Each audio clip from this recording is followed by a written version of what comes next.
So you want to be one with everything, do you? Well, you might, but you might not. I've heard of people having experiences of a sort of universal love or universal interconnection, and they found it very sweet, very enjoyable, and sort of larger than the usual experience of being an individual human in a world of other individual humans. And often this will spur people on to spiritual practice, to investigating their true nature in a deeper way. This can happen on psychedelics, it can happen randomly, and so forth. There's a different kind of experience of, let's call it unity, that can happen where you suddenly find yourself completely collapsed into the sense fields, like absorbed into the sense fields right in front of you, as if you're enmeshed in the matrix of the physical world somehow, and there's no self to come back to. These words aren't great for this because it's a hard thing to talk about, but I might say it's when an initial taste or even a shift in identity results in a very clear non-dual experience. Non-dualistic meaning no separate self at all. For instance, I was recently talking with someone about this, and they found it somewhat distressing. But for them, it had happened over time, and it had happened after an initial awakening. So they kind of expected it, and it made a lot of sense to them. And then they adjusted pretty quickly, and they were fine with it, of course. But this morning, I was talking with someone who had no initial shift. This was the initial shift, and it was a very, very profound, very big shift in identity, kind of jumping all the way to that non-dual experience. And he was kind of distressed by it initially and said it was pretty uncomfortable. Like, there's nowhere to hide, there's nowhere to back into the sense of a separate self. Although there may be some sense of it left, it's very, very obvious it's not there, never was there, couldn't be there. And more importantly, experientially, it's not really accessible because you just find yourself as the senses. You find yourself as the sense fields. And this sounds like it came with some energetic shifts as well, and shaking and things like that. And while this is somebody who I've talked to before several times and has been working with this stuff for some time, so it's not a total surprise. The depth and profundity of that absorption into your sense fields can be surprising, can be very surprising. And it'll be okay, of course. And I gave some kind of pointers and some ways to integrate that, and some just simple adjustments to ease some of that initial distress and surprise that, like, there is no inner world that you're going to go back to.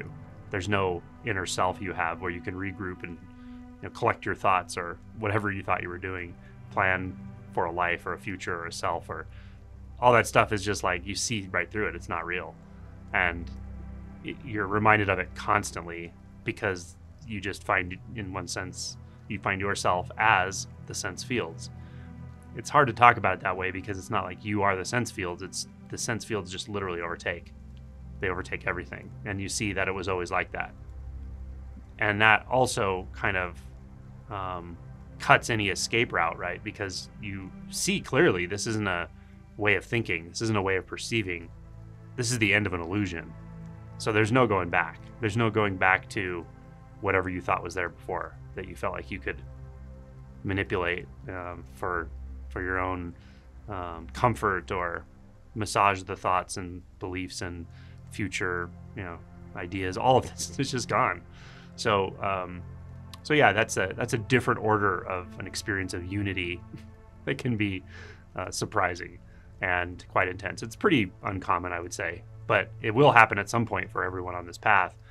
But usually you've kind of had some shifts before that, and you sort of expect it, and it's not so uncomfortable. And often it's not uncomfortable. It's just like, oh, okay, interesting. But it has implications, and some of those implications are that the shadow work, or the emotion work, however you want to say this, the apparent hidden material, or the tendency to hide anything from parts of ourselves, or parts of ourselves from anything, it just doesn't really function very well anymore. There's nowhere to hide. There's no place that you can go to hide from anything. There's not really anywhere anything can hide, but the habitual patterns of a tendency to avoid, to resist, etc., are still around. They may not be around in this moment, but they're going to come back around, and it's just a matter of conditions. So when they do come around, it's very strange because there's nowhere to hide from that, and there's nowhere that you can kind of bury it.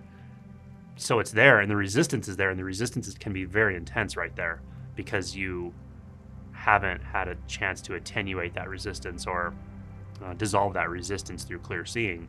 So it's basically like the dial is turned way up on this process of unbinding from resistance patterns and so forth. So it can be intense, but it will proceed naturally, and there's not much you can do about it at this point, which is pretty good news actually, but it will be intense at times. Other times it'll be very peaceful and calm and so forth. So yeah, that's one thing that can happen with this whole wild and crazy process. Although that's reasonably rare, I would say, to have that depth of realization as an initial shift. And it's not something you necessarily want. I probably wouldn't wish that on anyone necessarily. I would prefer you have a different kind of shift initially, and then over time,